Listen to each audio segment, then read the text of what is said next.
गीता में अर्जुन को स्वयं भगवान कह रहे हैं कि उस परमेश्वर की शरण में जा, उसके लिए उन संतों के पास जा जो तत्वदर्शी हो। इसी प्रकार हजरत मोहम्मद को उनका अल्लाह कह रहा है कि कोई और पूर्ण परमात्मा है। उसको पाने के लिए उन तत्वदर्शी संत की तलाश कर। वो प्रभु कौन है, ये जानने के लिए कृपया अवश्य सुनिए जगत गुरु तत्वदर्शी संत रामपाल जी महाराज के अमृत वचन।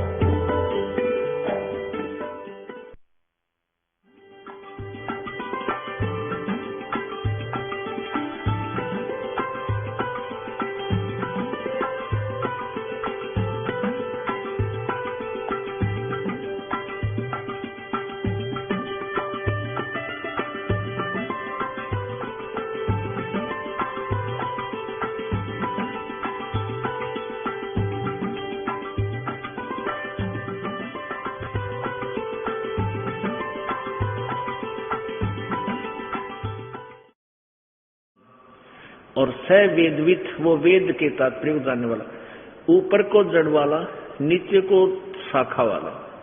ये पीपल रूपी संसार रूपी वृक्ष समझो, अविनाशी वृक्ष कहा जाता है। और छंदासी यस्य प्रणानी ये तम वेद, आप आसानी से समझ सकते हो क्योंकि आप नागरी लिपि से परिचित हैं। छंदासी माने छंद होते हैं विभाग, अलग अलग विभाग, जिसके पत्ते आदि सभी जिसके जो विभाग हैं उसको ये तम वेद, जो उनको जानता है, वेद माने जानना, स वेदवित, वो वेद के तात्पर्य को जानने वाला है। यहां लिखा इन्होंने आदि पुरुष परमेश्वर मूल वाले, ऊर्ध्व मूलम ऊपर को मूल वाला, अधः शाखम नीचे को शाखा वाला। ये संसार रूपी पीपल के वृक्ष को अविनाशी कहते हैं। वेद छंदासी लिख दिया वेद। यहाँ छंद का अर्थ होता है जैसे अलग अलग छंद, न्यारे न्यारे पार्ट, जिसके पत्ते प्रणानी माने पत्ते कहे गए हैं, उस संसार रूप वृक्ष को जो पुरुष मूल सहित वेद माने जानता है, यह उसको जानता है। स वेदवित, स वेदवित, वह वेद के तात्पर्य को जानने वाला। यहां देखिएगा, अब गीता ज्ञान दाता ने क्या बताया है कि उस संसार वृक्ष की तीनों गुण रूप, जल से बड़ी हुई नहीं, तीनों गुण रूप बड़ी हुई विषय पर वाला शाखा, यह विषय भोग रूप कोपल वाली देव मनुष्य यानी ये विषय विकारों की शाखाएं समझो तीनों गुण।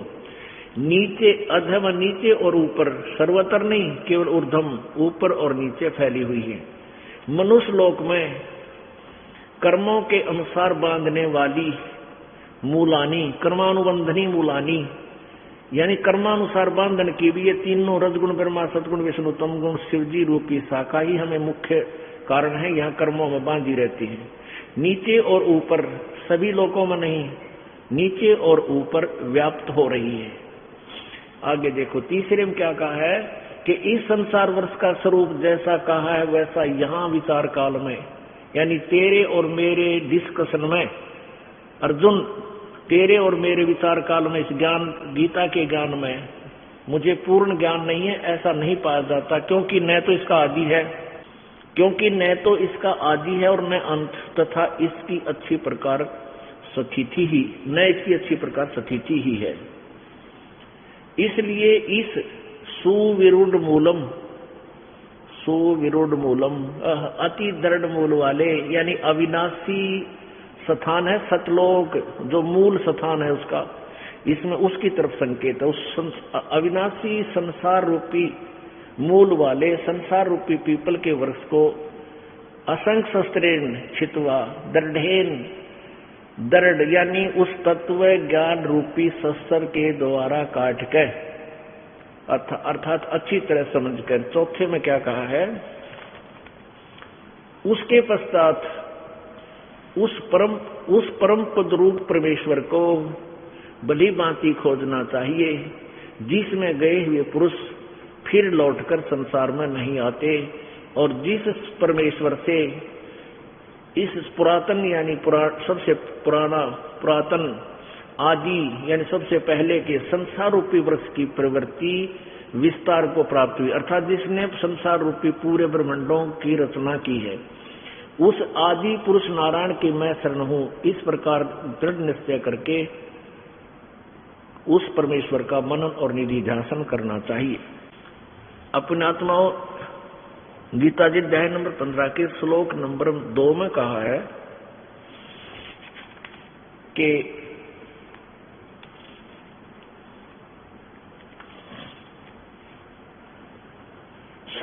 उस संसार रूपी वृक्ष की तीनों गुण रूप शाखा, अब रजगुण ब्रह्मा, सतगुण विष्णु, तमगुण शिवजी रूपी ये शाखा है। रजगुण ब्रह्मा जी हैं, सतगुण विष्णु जी, तमगुण शिव जी, ये क्लियर कंसेप्ट किया जाएगा, तब ये ज्ञान समझ में आएगा। यहां देखिएगा, ये श्रीमद् देवी भागवत हिंदी और संस्कृत दोनों है, इसमें अनुवाद भी किया गया है और मूल संस्कृत भी विद्वान है। इसमें कति कंसेप्ट है क्लियर, देखिएगा। यहां देखिए, ये भाग 1 है। अथ देवी भागवतम सभास्तिकम समातम, खेमरा श्री कृष्ण दास प्रकाशन, बंबई 4। इसके तीसरे सकंद में ये देखिएगा, अथ श्रीमद् देवी भागवते भाषा टीका युक्ते तृतीय सकंद प्रारंभते, प्रश्न नंबर 11 पे अध्याय नंबर 5 का श्लोक नंबर 8 में भगवान शंकर कह रहे हैं, हे माते, यदि हमारे ऊपर सदा आप दया युक्त हो तो हमको तमोगुण में किस प्रकार प्रदान किया है? ब्रह्मा रजोगुण और हरि यानी विष्णु को सतोगुण क्यों बनाया है, किस प्रकार प्रदान किया है, युक्त क्यों किए हैं। अब संस्कृत फिर देखो, ये आपने हिंदी पढ़ा और इसी की संस्कृत 8वें की, यदि दया धर्मनान सदाबी के कथम अहम विहित है, मैं किस प्रकार बना दिया तमोगुण, शंकर जी कहते हैं। और कमल से उत्पन्न होने वाले ब्रह्मा जी को, कमल से उत्पन्न होने वाले ब्रह्मा को रजोगुण संभव, और सुविहित किमु सतोगुण हरि, और विष्णु को सतोगुण क्यों बना दिया। इति सिद्धम रजगुण ब्रह्मा, सतगुण विष्णु, तमगुण शिव जी। फिर देखिएगा, ये गीता प्रेस गोरखपुर से प्रकाशित है और ये हिंदू समाज के लिए एक ऑथेंटिक रिकॉर्ड माना जाता है, जो गीता प्रेस गोरखपुर से प्रकाशित, अनुवादित और संपादित है। श्रीमद् देवी भागवत, संपादक है हनुमान प्रसाद पोदार, चिमनलाल गोस्वामी, प्रकाशक में मुद्रक है गीता प्रेस गोरखपुर, गोविंद वन कार्यालय कोलकाता का संस्थान। ये इनके फैक्स और फोन नंबर है। इसके 123 पृष्ठ पे भी ये कंसेप्ट क्लियर है बिल्कुल, ये देखिएगा। तीसरा स्कंद है, भगवान 123 पृष्ठ पे भगवान विष्णु जी अपनी माता दुर्गा की महिमा सुना रहे हैं, कर रहे हैं। तुम शुद्ध स्वरूपा हो, ये संसार तुम्हीं से उद्भासित हो रहा है। मैं ब्रह्मा और शंकर हम सभी तुम्हारी कृपा से विद्यमान हैं। हमारा आविर्भाव और तिरोभाव हुआ करता है। हमारा तो जन्म और मृत्यु होता है। केवल तुम ही नित्य हो, जगत जननी हो, प्रकृति और सनातनी देवी हो। यहीं पर भगवान शंकर बोले, यदि महाभाग विष्णु तुम्हीं से प्रकट हुए हैं यानी उत्पन्न हुए हैं, तो उनके बाद पर उत्पन्न होने वाले ब्रह्मा भी तुम्हारे बालक हुए। और फिर मैं तमोगुणी लीला करने वाला शंकर क्या तुम्हारी संतान नहीं हुआ? अर्थात मुझे भी उत्पन्न करने वाली तुम ही हो। शिवे तुम संपूर्ण संसार की सृष्टि करने में तुम बड़ी चतुर हो। ओह, अब आगे देखिए, इस संसार की सृष्टि, स्थिति और संहार में तुम्हारे गुण सदा समर्थ हैं। उन्हीं तीनों गुणों से उत्पन्न हम ब्रह्मा, विष्णु एवं शंकर, यानी रजगुण ब्रह्मा, सतगुण विष्णु, तमगुण शिव जी नियमानुसार कार्य में तत्पर रहते हैं। अब ये पवित्र गीता जी आपको बहुत आसानी से समझ में आ जाएगी। इसमें क्या कहा है गीता जी अध्याय नंबर 15 के श्लोक नंबर 2 में, अध्याय नंबर 15 के श्लोक नंबर 2 में, उस संसार वृक्ष की तीनों गुण रूप रजगुण ब्रह्मा, सतगुण विष्णु, तमगुण शिव जी रूपी ये विषय पर वाला विषय वासनाओं की रूपी शाखाएं नीचे और ऊपर सर्वत्र नहीं है। क्योंकि विचार करने की बात है, गीता जी का ज्ञान पृथ्वी लोक पर बोला जा रहा था और ऊपर स्वर्ग और नीचे पाताल, इन तीन लोकों में रेंज है ब्रह्मा, विष्णु, महेश जी की। तो इसमें यह बताया कि ऊपर स्वर्ग में और नीचे पाताल में इन जगह ऊपर और नीचे इनका जो तीनों गुणों का जो विस्तार है, इनका कंट्रोल वहां तक है, वहां फैली हुई है। यह देखो 15वें का ये हम दूसरा पढ़ रहे हैं। 15वें अध्याय का दूसरा श्लोक है कि उस संसार वृक्ष की तीनों गुणों रूप रजगुण ब्रह्मा, सतगुण विष्णु, तमगुण शिव जी रूप, ये विषय विकारों की विषय पर वाला शाखा, हम अपना अनुवाद करेंगे। विषय पर वाला यानी विषय वासनाओं की नई नई उमंग सी फूटने वाली शाखाएं, ये ब्रह्मा विष्णु महेश रूपी शाखाएं नीचे और ऊपर, नोट सर्वत्र, मूल में भी सर्वत्र नहीं है, ऊर्ध्व माने ऊपर, अधः माने नीचे, बस फैली मनुष्य लोक में फैली हुई। मनुष्य लोक में यानी इस मृत्यु लोक में कर्मों के अनुसार कर्मानुबंधनी मूलानी, कर्मों के बंधन में भी ये ब्रह्मा विष्णु महेश ही हमें बांध कर रखते हैं। ये तीनों गुण, तीनों भगवान ही हमें कर्मानुसार यहाँ बांधे रखते हैं। और नीचे और ऊपर सभी लोकों में नहीं, इसमें सभी लोकों में नहीं है संस्कृत। तो कहने का भाव ये है कि यहाँ गीता ज्ञानदाता ने केवल इतना ही बताकर छोड़ दिया कि ऊपर को जड़ वो पूर्ण परमात्मा और नीचे को तीनों गुण रूपी शाखा है। इस संसार रूपी वृक्ष को, पीपल के वृक्ष को अविनाशी कहते हैं। जो संत इसको जानता है वो वे तत्वदर्शी संत है।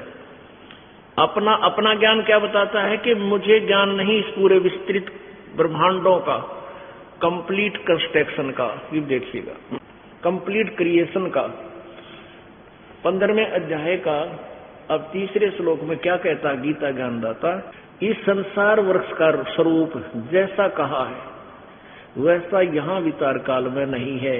यानी गीता के ज्ञान के दौरान मैं जो तुझे बता रहा हूं, तेरी मेरे जो विचार विमर्श हो रहा है, इसमें मैं कंप्लीट नहीं बता सकता, क्योंकि इसका ये यहां नहीं पाया जाता। विचार काल में जो मैं चर्चा कर रहा हूं उसमें मैं आपको कंप्लीट नहीं बता पाऊंगा, क्योंकि न इसका आदि है और न इसका अंत तथा न इसकी अच्छी प्रकार स्थिति ही है। यानी उसने बेरा को ना इसलिए कह रहे हो इसकी स्थिति है, नहीं तो परमात्मा ने दाना दाना गिन रखा है। इसलिए इस सुविरूढ़ मूलम अति दृढ़ मूल वाले, इसको ऊपर को छोड़ दो, अति दृढ़ मूल यानी संसार रूपी वृक्ष का जो जड़ है वो सतलोक है, वो कभी नाश में नहीं आता। वो अति दृढ़ मूल वाले पीपल के वृक्ष को तत्व ज्ञान रूपी शस्त्र द्वारा काट के और फिर उस परमात्मा के परम पद की खोज करनी चाहिए, जहां जाने के बाद यानी उस तत्व ज्ञान के आधार से ही उस परमेश्वर के पाने की विधि प्राप्त करके वहां पहुंचना चाहिए, जहां फिर मृत्यु नहीं होती। उसके पश्चात उस परम पद रूप परमेश्वर को भली भांति खोजना चाहिए, जिसमें गए हुए पुरुष यानी साधक फिर लौटकर संसार में नहीं आते, और जिस परमेश्वर से पुरातन संसार वर्ष की प्रवृत्ति विस्तार को प्राप्त हुई है, यानी जिस परमेश्वर ने इन संसार रूपी वर्ष की रचना की है, पूरे ब्रह्मांडों को रचा है, उसी आदि पुरुष नारायण की मैं शरण हूं। ये गीता ज्ञानदाता कहता, मैं भी उसी की शरण हूं। इस प्रकार दृढ़ निश्चय करके उस परमेश्वर का मनन और निधि ध्यान करना चाहिए। अब हो गया कंप्लीट नॉलेज कि वो तत्वदर्शी संत बताएगा उस पूर्ण परमेश्वर के मार्ग को, और वो परमात्मा स्वयं ही कबीर परमेश्वर ही तत्वदर्शी संत बनकर आए थे। अब उस पूर्ण परमेश्वर की महिमा आपको थोड़ी सी सुनाते हैं उस सच्चिदानंद घन की वाणी में। पंजा दस्त कबीरे का सिर पर रखो हंस, यम के कर चंपे नहीं तुम्हारा उधर जाएगा वंश।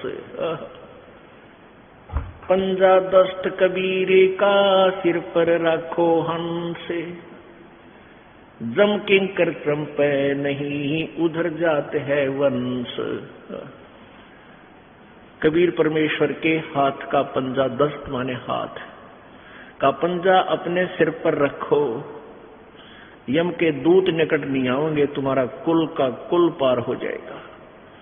पंजा कैसे सिर पे रखना है? परमेश्वर की मर्यादा में रहना है, परमेश्वर की शरण में रहना है। द्वार धनी के पड़ा रहे और धक्के धनी के खावे, सो काल झकझोल ही द्वार छोड़ ना जावे। दर्द बंद दरवेश हैं सतगुरु पुरुष कबीर, नाम लिए बंद छूटे है टूटे यम जंजीर।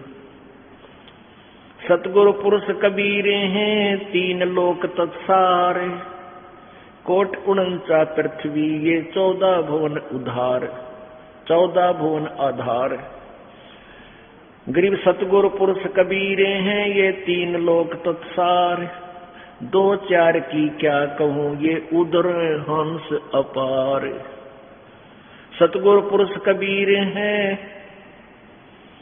चारों युग परवाने, ये झूठे गुरुआ मर गए होगे भूत मसान।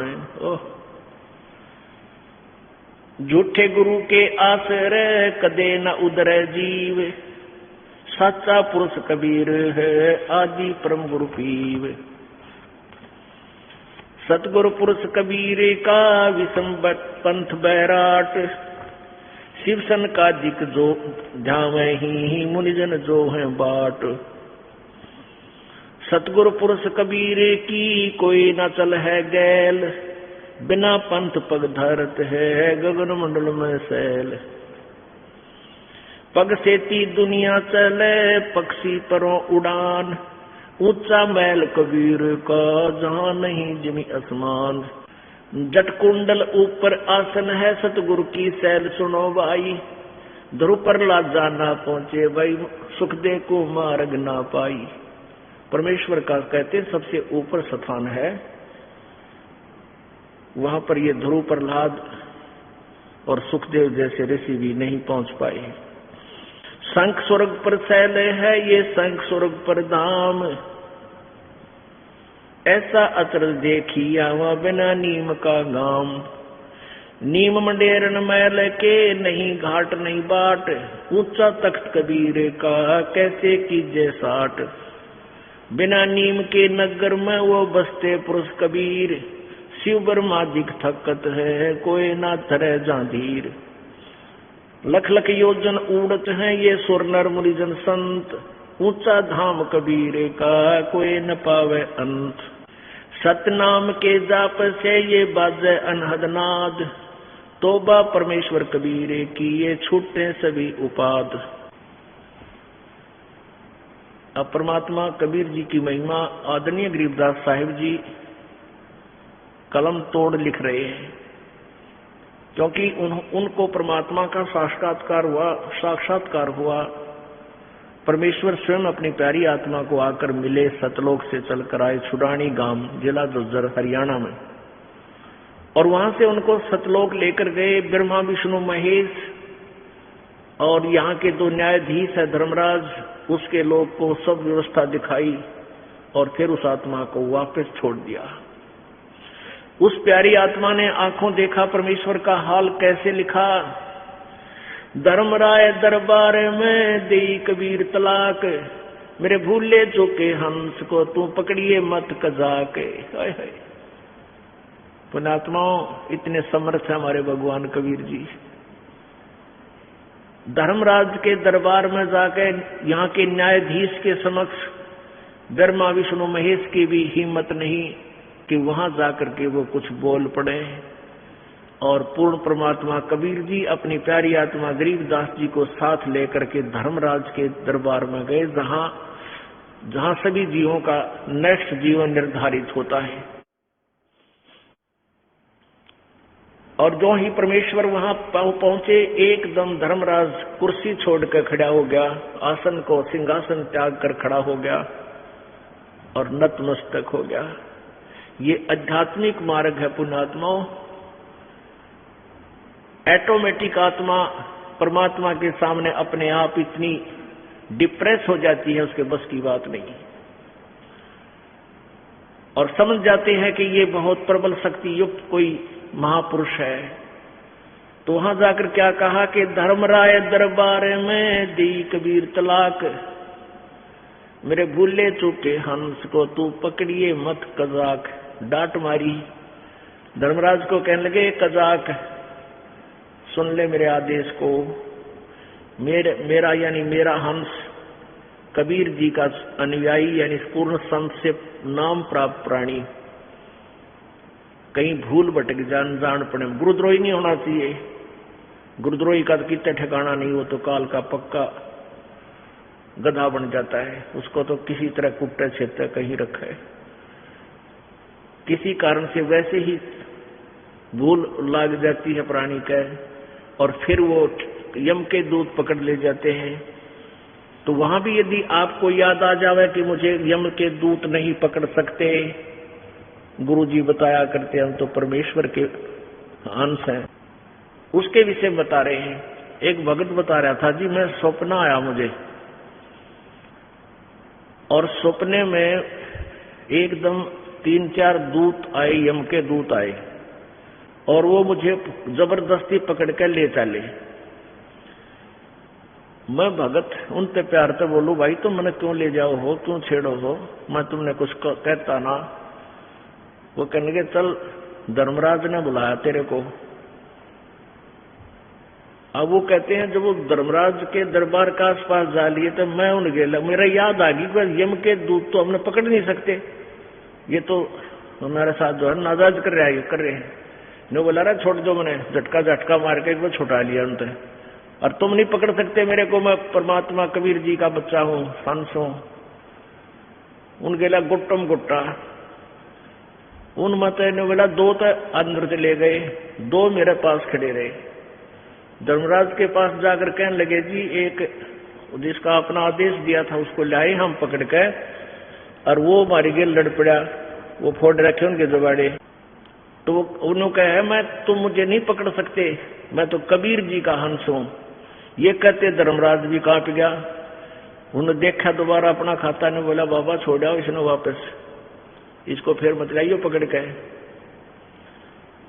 अब उन्होंने मुझे वहीं से पटक दिया, अगदा मर ले, और मैं एकदम ऐसे झटका लगा, न उछल कर पड़ा 4 पाई पर, सारा पसीने आ रहे और बुरी हालत सूख रहा मेरा। और तेरा गजब हुई, मैं तो सचमुच मर गया था, ले गए थे कसाई पकड़ गए। तो यहां परमात्मा कहते हैं, धर्मराय दरबार में देई कबीर तलाक, मेरे भूले चूके हंस को तू पकड़िए मत कजाक। बोले पुरुष कबीर से धर्मराय कर जोड़, तुमरे हंस न चंपे हूं मन 2 ही लाख करोड़। ने बोला, भगवान तेरे जो तेरे अनुयायी है, तेरा नाम सच्चा नाम जिसके पास है, पूर्ण संत से उपदेशी है, उसको नहीं पकड़ूंगा। मैंने 2.5 लाख करोड़ तौबा है, मैं नहीं पकड़ूंगा। फिर क्या बताते हैं, क्या बोला धर्मराज के प्रभु, जब तक ये तेरी आपकी शरण में नहीं आए, उससे पहले के इसके बैड अकाउंट है इनका, इनके पाप कर्म मेरे अकाउंट में, मेरे यहाँ खाते में डिपॉजिट है। और यहाँ का विधान है दोनों ही कर्म भोग कर ही समाप्त करने पड़ेंगे। तो परमात्मा उस पूर्व आपकी शरण में आने से पहले के जो संचित कर्म हैं उनका दंड तो मुझे देना ही पड़ेगा। तो उसके विषय में समाधान बताइए। क्या कहते हैं? धर्मराज कहता है, मदहारी जारी न राजो बांग तमाखू खाही, परदारा पर घर तक हैं उनको लूं अकनाही। जो तेरे हंस हैं और ऐसी गलतियां करते हैं, कहते हैं मद आहारी जो शराब पीते हैं, जारी जो पर स्त्री गमन करते हैं, भांग तमाकू खाते पीते हैं, परदारा दूसरे की स्त्री को तकते हैं, दूसरे के घर को तकते हैं, चोरी की दृष्टिकोण से उसको चोरी करते हैं। जिनको लू अकना उनको पकड़ो के नहीं, ये मुझे बताओ। क्या बताते हैं आगे? धर्मराय विनती करे सुनियो पुरुष कबीर, जिनको निश्चय पकड़ूंगा मैं जड़नी पड़े जंजीर। उनको तो मैं जरूर पकड़ूंगा प्रभु, और मुझे उनको तो ये जंजीर बांधनी पड़ेगी, उनको हथकड़ी लगानी पड़ेगी। तो क्या बताते हैं? कर्मों से तीरथ थे अब है जो शरण कबीर, जिनको निश्चय मारो हूं काडो बल तकसीर। परमात्मा क्या बोले? पहले किए सो बख्श हूं आगे करे ना कोई, कबीर कहे धर्मराय से नाम रटे मम सोई। फिर क्या कहते हैं? करम भरम ब्रह्मंडे के मैं पल में करहूं नेश। ये तेरे कर्म भ्रम इस ब्रह्मांड के तुमने लगाए, इसके उससे तुमने गलत ज्ञान दे के इनसे करवाया है ये सब पाप, इनको मैं कैंसिल कर दूंगा, नेश माने नष्ट कर दूंगा। कर्म भ्रम ब्रह्मंडे के मैं पल में करहूं नेश, और जिन हमरी दो ही दी सो करो हमारे पैसे। तो अकाउंट भी नहीं करेगा मेरे भक्त का। और जिसने ये कहा कि मैं कबीर जी का हंस हूं, और उसके अंतःकरण में पूरी कमाई और सब विवरण लिखा हुआ होगा, उसको पहचान लेना, उनको मेरे पास भेज देना, तो अकाउंट भी मत लेना। तो करो हमारा पेश, क्योंकि इस एक ब्रह्मांड में कबीर परमेश्वर जी अन्य रूप धार के ऐसे रहते हैं जैसे प्रत्येक देश में प्रत्येक देश का एक राजदूत रहता है। करम ब्रह्म ब्रह्मंडे के मैं पल में करहूं नेस, जिन हमरी दुहाई दे सो करो हमारा पेश। शिव मंडल ब्रह्मापुरी से विष्णु लोक में हो, हमरे गुण भूले नहीं तो आन छुटाऊं तो। त्रिलोकी का राज है ये ब्रह्मा विष्णु महेश, ऊंचा धाम कबीर का सतलोक परदेश। अब क्या बताया है कि कर्मों से क्या बताते हैं परमात्मा कि जिन हमरी दोही दी सो करो हमारे पेश, और शिव मंडल ब्रह्मापुरी से विष्णु लोक में हो, हमरे गुण भूला नहीं तो अण छुटाऊं तो। आप जी को जो प्रथम मंत्र दिया जाता है ये इन्हीं भगवानों का है। प्रथम और लास्ट मंत्र के अतिरिक्त 5 जो मंत्र हैं ये इन्हीं ब्रह्मा विष्णु महेश गणेश दुर्गा के ही है। इनके नाम की मजदूरी कमाई आप करोगे, आपकी इतनी कमाई बन जाएगी, इतना भक्ति धन बनेगा कि यदि आप पार नहीं हुए तो काल के हाथों चढ़ जाओगे। आपको पहले गणेश जी के लोक में भेज दिया जाएगा, उसमें आप उस गणेश जी वाले मंत्र का प्रतिफल वहां भोग कर उसके बाद आपको ब्रह्मा जी के लोक में भेज दिया जाएगा। वहां भी आप अपने किए हुए इस कमाई का इतना देवता बनोगे, हजारों वर्षों तक ठाठ करोगे, नाच और गाने सारी बकवाद उन इनके लोकों में होती है। जो यहाँ पृथ्वी पर बकवाद नहीं है वो स्वर्ग में है, बस वहां तक सीमित हमारी बुद्धि। उसके बाद फिर विष्णु लोक में आओगे, विष्णु जी के मंत्र की कमाई उसके रेस्टोरेंट में वहां खाओगे, और फिर शिव जी के मंत्र की कमाई शिव के लोक में जाओगे, और फिर दुर्गा वाले मंत्र की कमाई दुर्गा के लोक में जाओगे। और फिर उस दौरान जो पाप तुम्हारे फिर निरे बन जाएंगे, उन पापों को भोगने के लिए फिर तुम नरक में जाओगे। अब परमात्मा क्या कहते हैं कि यदि तुम गलती से यहां रह गए और फिर तुम चले गए विष्णु या शिव जी के लोक में, तुम्हें वहां भी याद आएगी कि हम तो गलत आ गए, यहाँ तो अपनी पूंजी नष्ट होएगी, हे भगवान बहुत गलती। यदि वहां भी तुमने ये बातें याद रही, हमरे गुण भूले नहीं तो आन छुटाऊं, तो वहां भी तुम तड़फ कर रोगे, याद करोगे मुझको। परमात्मा कबीर जी कहते हैं वहां से भी तुम्हें छुटा लाऊंगा। अब जैसे अब भक्त कोई प्राण त्याग गए, सार नाम मिला नहीं, सत्य नाम प्राप्त हुआ, और बीच में वो ढीला पड़ गया, आना भी छोड़ गया, क्योंकि 2-4 वर्ष इस परमेश्वर की शरण में रहने से, ये सत्य भक्ति करने से संसारिक दुख हट जाते हैं, सुख बढ़ जाते हैं। फिर ये प्राणी जैसा था वैसा ही हो जाता है, क्योंकि ज्ञान पूरा होता नहीं, तो फिर उसकी मृत्यु हो जाती है। तो वो कहां पहुंच जाता है, चढ़ जाता काल के अंडोले में, विष्णु जी के लोक में, शिव जी के लोक में। और इसको बना देते हैं चौधरी साहब, पता नहीं के पद दे देते इसी की कमाई का।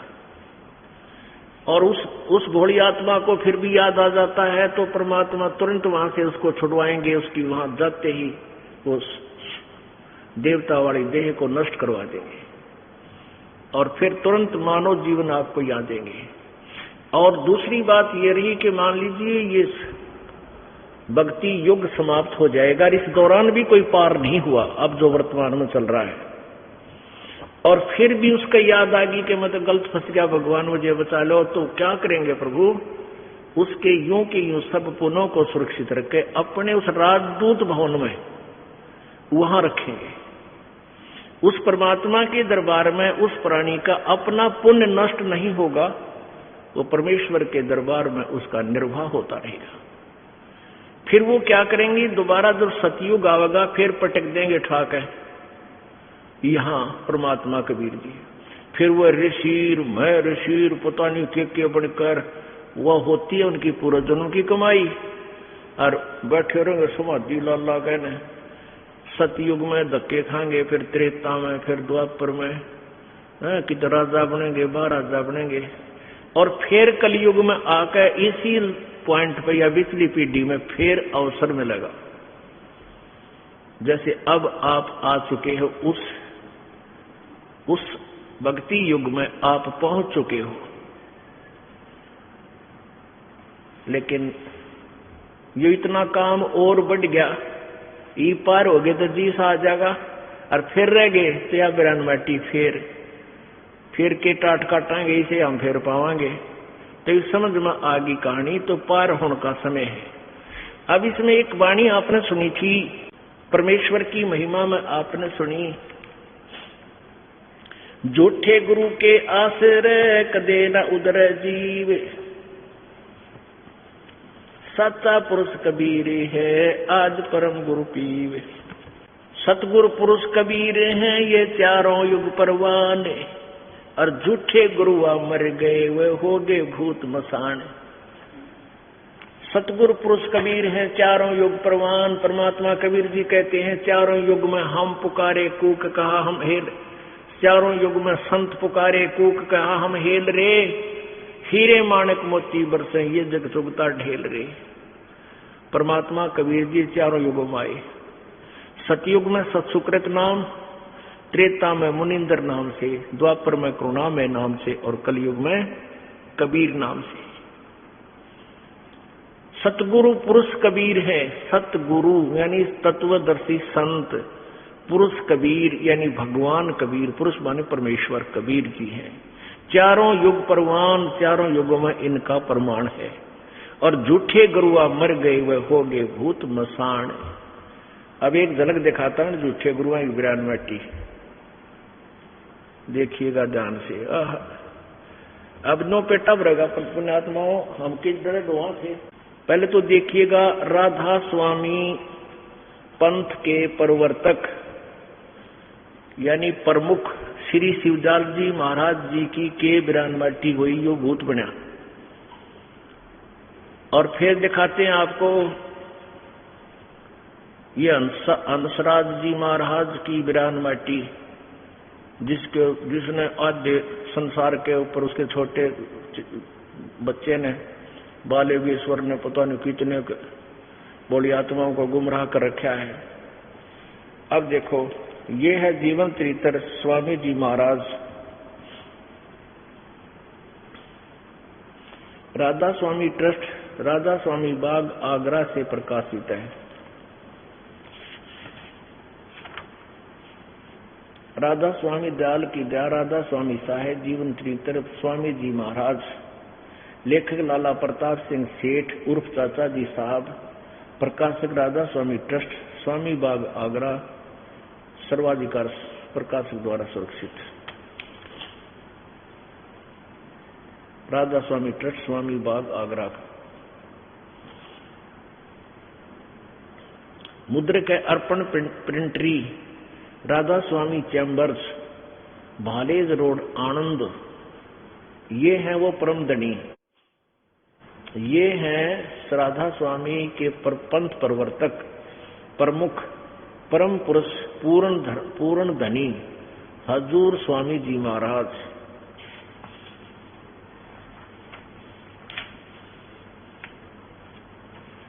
परम पुरुष पूर्ण, ये जीवन चरित्र स्वामी जी महाराज का। राधा स्वामी दयाल की दया राधा स्वामी साहेब जीवन चरित्र परम पुरुष पूर्ण धनी स्वामी जी महाराज।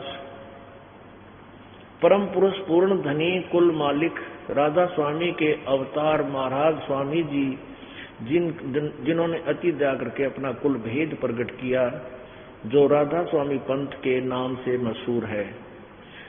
कौम खत्री सेठ, शहर आगरा, मोहल्ला पन्नी गली में संवत 1875 भादोबदी अष्टमी के दिन वक्त 12:30 बजे रात को प्रकट हुए, जन्म हुआ। और अंग्रेजी हिसाब से अगस्त का महीना सन 1818 ईस्वी था। महाराज शिवदयाल जी के नाम से मशहूर थे। बस इतना लेना यहाँ तो, शिवदयाल जी नाम था इनका। अब देखो ये भूत बने। ये है प्रश्न नंबर 78 जीवन चरित्र स्वामी जी महाराज।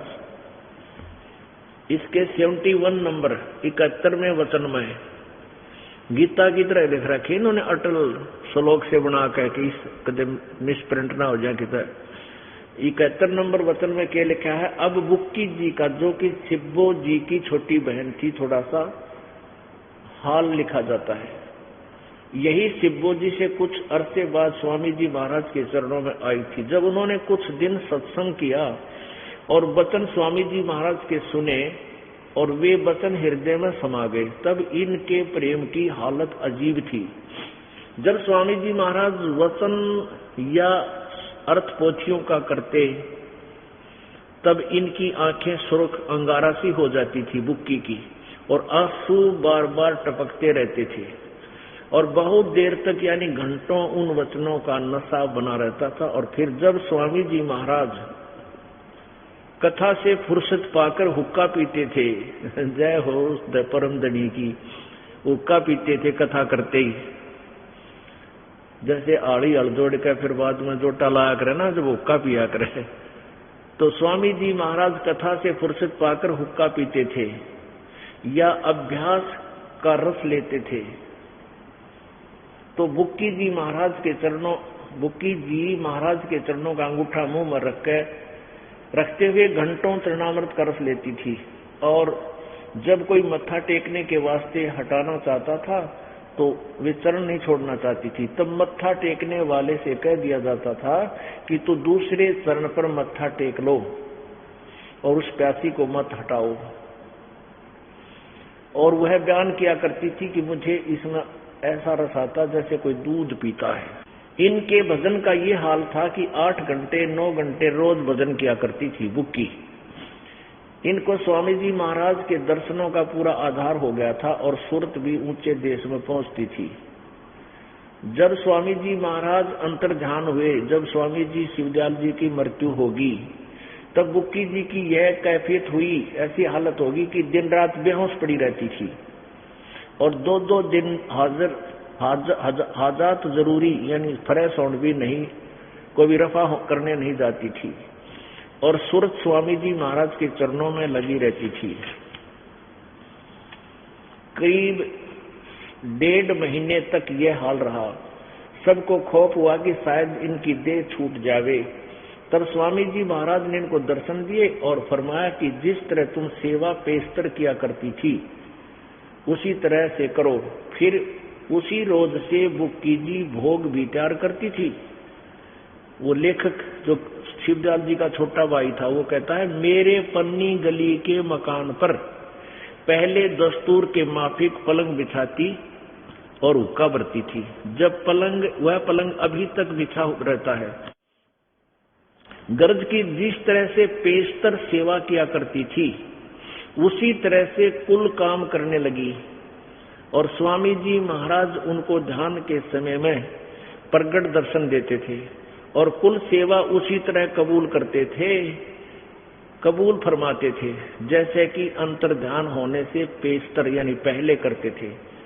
बुक्की जी को महाराज उनके आखिरी दम तक प्रगट रहे, यहाँ तक कि जिस किसी को जब कोई बात स्वामी जी महाराज से अर्ज करनी होती थी तो वे बुक्की जी के जरिए ही दरियाफ्त कर लिया करते थे। यानी बुक्की जी अभ्यास के समय स्वामी जी महाराज को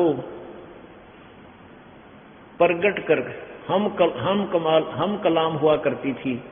इस नियाजमंद को लेखक कहता है, मेरे को भी जब कभी भीड़ के समय, आपत्ति के समय घबराहट होती और किसी तरह से अकल काम नहीं देती थी, तब बुक्की जी के जरिए से स्वामी जी महाराज का हुक्म लिया करता था और जैसा हुक्म होता वैसा ही मुवाफिक बंदा कारबंद होता था।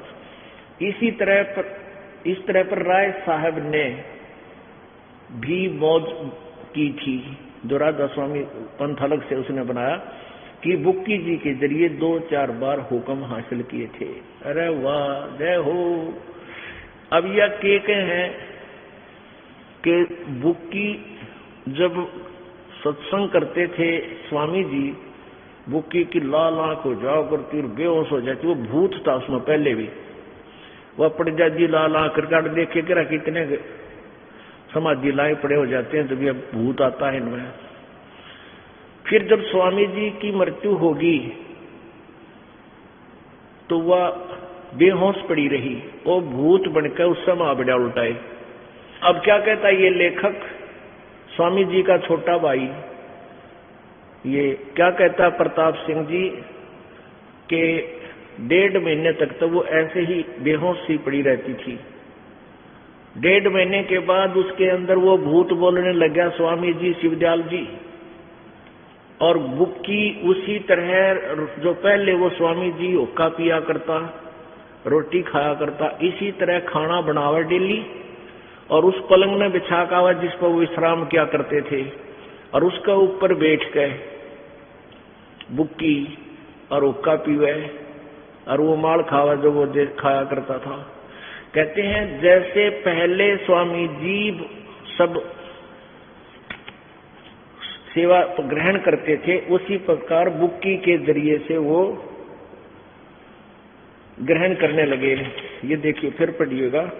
1.5 महीना तक यही हाल रहा। सबको खौफ हुआ कि इसकी देह छूट जाएगी। तब स्वामी जी को इनके दर्शन दिए स्वामी जी ने और फरमाया कि जिस तरह तुम सेवा पेशतर किया करती थी उसी तरह से करो। फिर उसी रोज से बुक्की जी भोग भी तैयार करती और मेरे पन्नी गली के मकान पर पहले दस्तूर के माफिक पलंग बिछाती और वो कब्रती, और वो पलंग अभी तक बिछा रहता है। गर्ज की जिस तरह से पेशतर सेवा किया करती थी उसी तरह कुल काम करने लगी। और स्वामी जी महाराज उनको ध्यान के समय प्रगट दर्शन देते थे और कुल सेवा उसी तरह कबूल करते थे जैसे अंतर्धान होने से पहले करते थे, यानी हुक्का भी पाड़ा करते और भाई वो माड़ भी खाते थे, रोटी और बुक्की खाया करती। एक भक्त ने बताया कि मेरा चाचा 15, 20, 25 वर्ष तक राधा स्वामी पंथ से संबंधित था और 2.5 घंटे में ऊपर का चादर घेर कर नो कोल्लू सा गाड़ी लेता, कति सांस भी नहीं लेता, ना हलता टलता, 2.5 घंटे नहीं तो 2 तो जरूर सुबह शाम 2 करता था।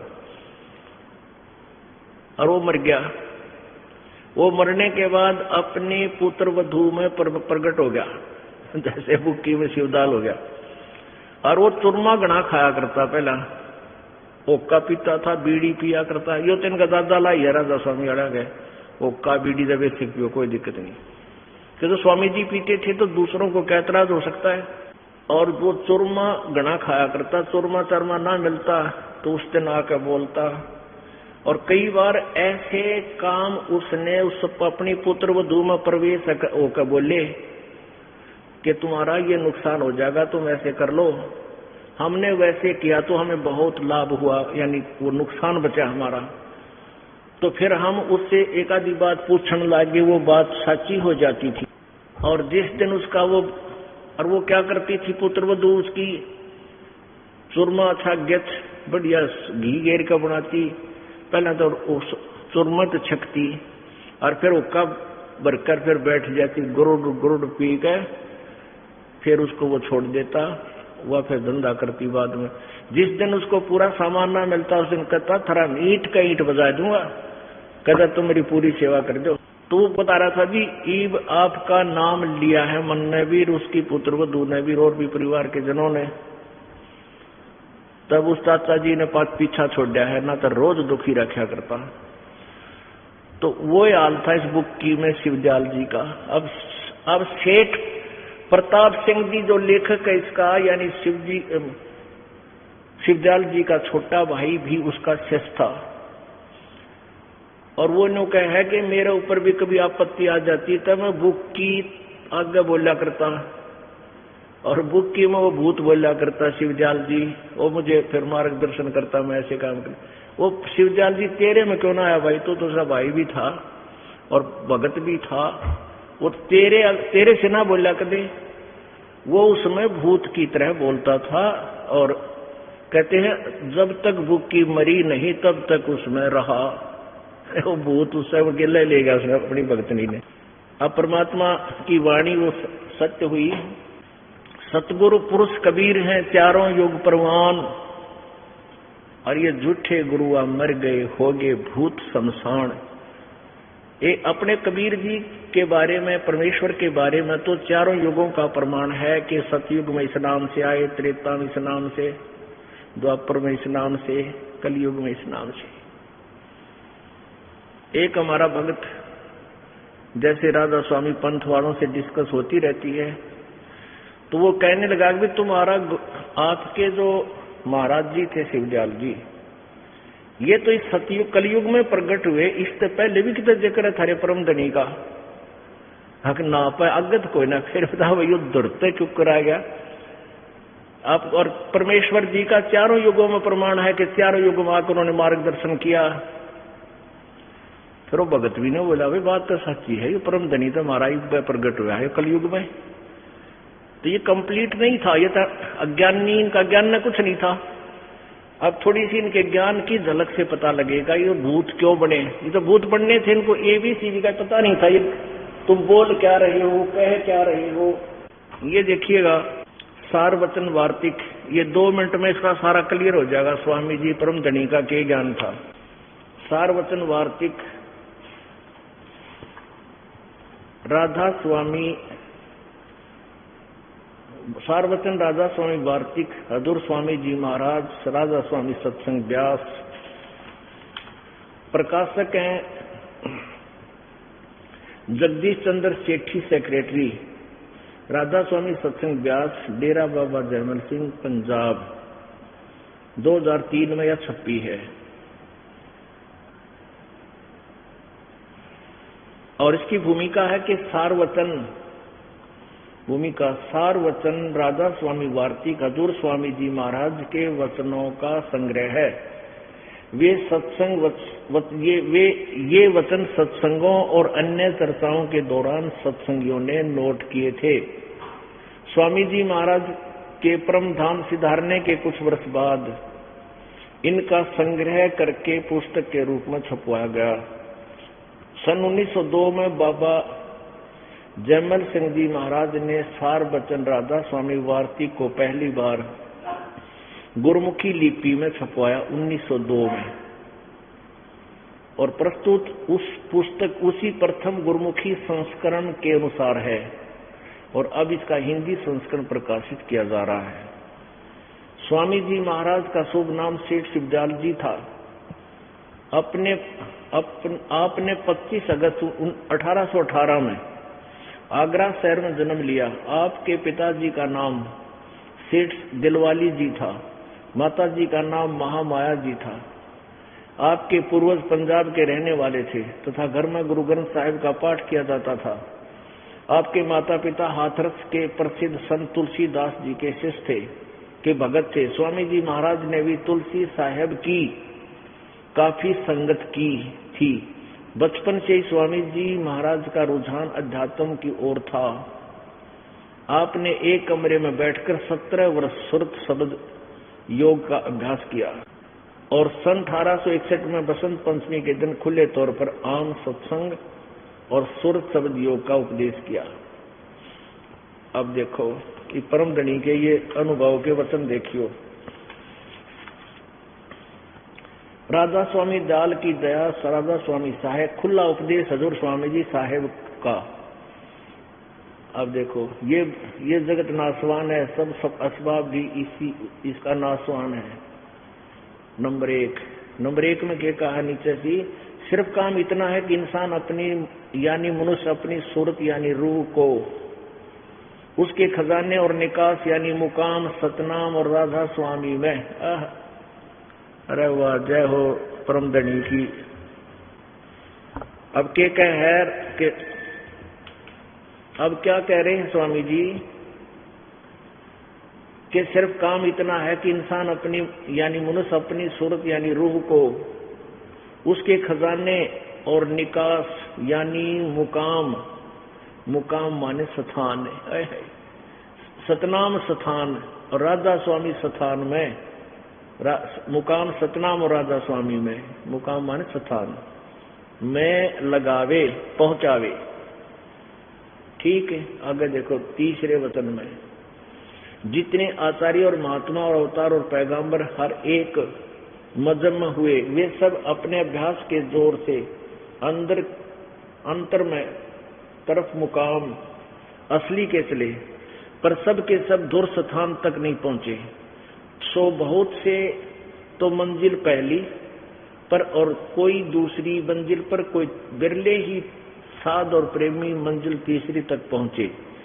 सिर्फ संत मंजिल 5वीं यानी सतनाम पर, अरे तरह गजब है, सतनाम न स्थान कहे मंजिल, और कोई बिरले संत मंजिल 8वीं राधा स्वामी या मंजिल पद तक पहुंचे। इस स्थान से आदि सूरत का तंजुम यानी उतार हुआ है, यानी राधा स्वामी स्थान बोल रहे हैं और सतनाम को भी यहाँ स्थान कह रहे हैं। ठीक, अब इसके 15 ये था आपने पढ़ा 14 पृष्ठ पे। अब देखो 15 पृष्ठ पे तोड़ पाड़ दिया, वचन नंबर 4, ये चौथा बोल सुनिए इनका। अब समझना चाहिए राधा स्वामी पद सबसे ऊंचा मुकाम है, सबसे ऊंचा स्थान है, और यही नाम कुल मालिक और सच्चे साहेब और सच्चे खुदा का है। राधा स्वामी को स्थान भी कह रहे हैं और सच्चे साहेब का नाम भी कह रहे हैं, और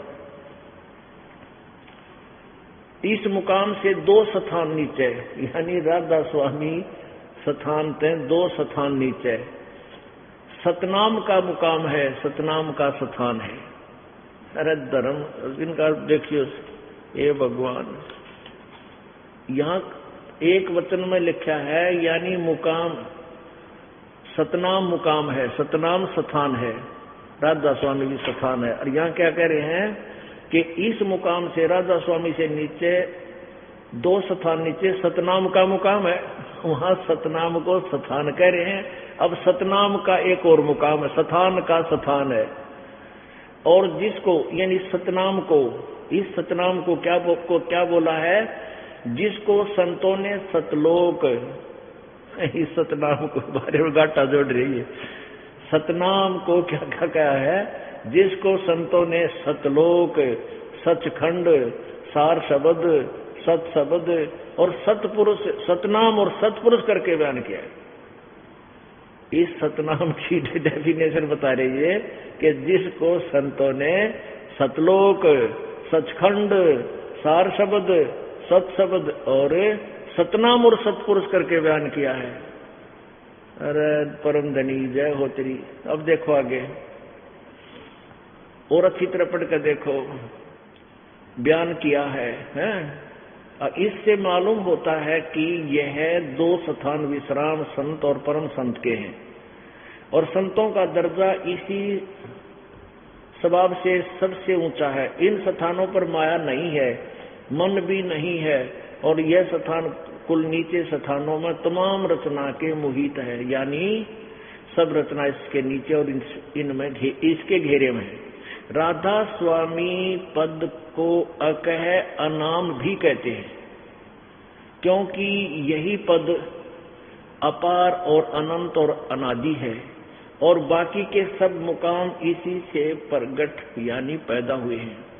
और सच्चा ला मकान, अब देखो अड़ंगा देखिए क्या बोलेंगे, इरादा स्वामी के बारे में फिर घाटा जोड़ा इन्हें कि इसको सच्चा ला मकान, जिसको स्थान भी नहीं कह सकते और इसी को कहते हैं वाह रसेर, कहते हैं इस राधा स्वामी पद को अकह और अनाम भी कहते हैं, क्योंकि यही पद अपार अनंत अनादि है, बाकी के सब मुकाम इसी से प्रगट हुए हैं यानी पैदा हुए हैं। और सच्चा ला मकान जिसका कोई मकान ना हो, जिसको स्थान भी नहीं कह सकते और कहते इसी को कहते, ले 7 जन्म तक पढ़े जाइए तो इसका अर्थ काट देता कोई, यू के बोल रहे हैं। अब पुण्य आत्माओं ये थे वो परम धनी, ये थे इनका ज्ञान, तो भूता बनेंगे। और ये बता कौन, सतलोक की बात देखें, ये भूता बनेंगे सारे।